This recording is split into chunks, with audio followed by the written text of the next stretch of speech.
Naimbag nga at sa Pilipinas at tuyan nagitikang una na damdamag ito'y PTV Cordillera.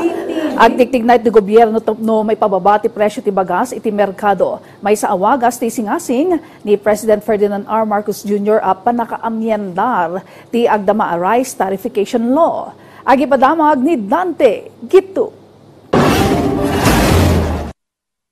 Al-alukuyan ni President Ferdinand R. Marcos Jr. ti Kongreso nga amyendaran da ti rice tarification law tapno mapalubusan ti National Food Authority nga ag-import iti bagas.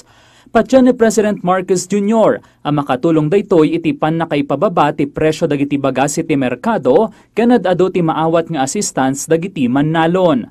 Dakkel met ti panagyaman ti rice retailer iti Baguio City Public Market animanang alis gapot ano nabababa ti presyo ti bagas dakdakkel ti birokda. No pay kasta dakkel met nga asina kadagiti mannalon. Tulad ng pagmagbagsak presyo ang palay. Ang taas naman ng bigas, sabi din ng mga bumibili. Ba't ang palay ang mura, sabi nila.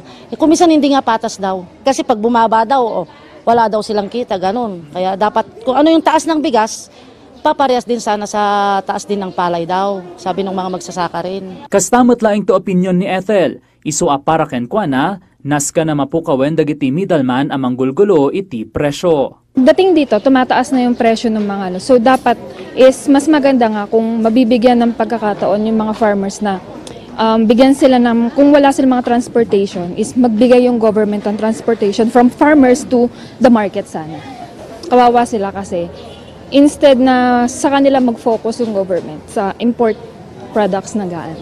Kabayatan na para met iti Department of Agriculture no maamyendaran tilinteg at adda ang makatulong ti gobyerno ang mapababa ti presyo.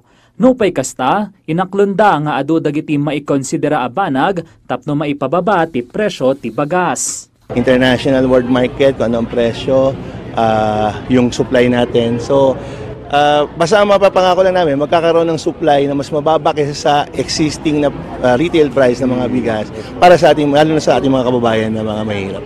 Inlawlawag na pay ano maamyandaran tilinteg, saan analakaken kanayon, ti panag-import iti bagas.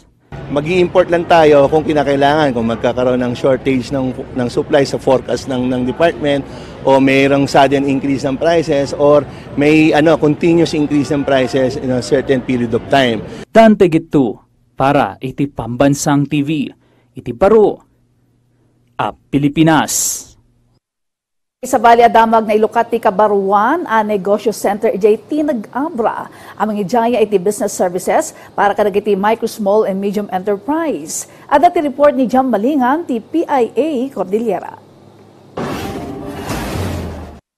Nalaklakan ti panag-avail dagiti residente ti tinag-abra iti business services ken programa ti Department of Trade and Industry iti pannakailukat ti negosyo center iti ili. Daytoy ti maikasangapulo ket dua a negosyo center iti probinsya.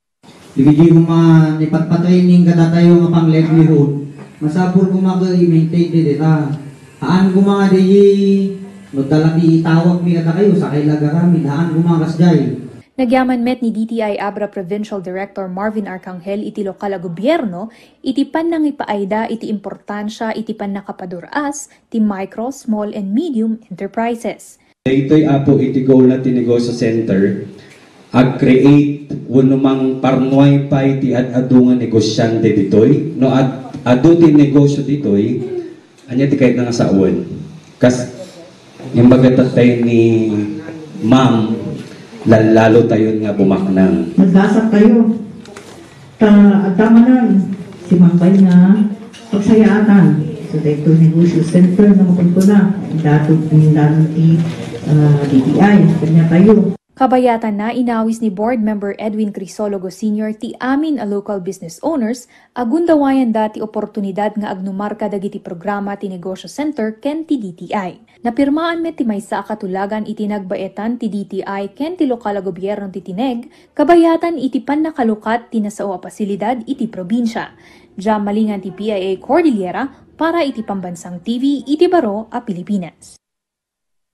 Dagiti kang runana damdamag dito'y PTV Cordillera. I-like, i-follow, kan ag-subscribe. Iti social media platforms si PTV Cordillera, iti Facebook, TikTok, and YouTube.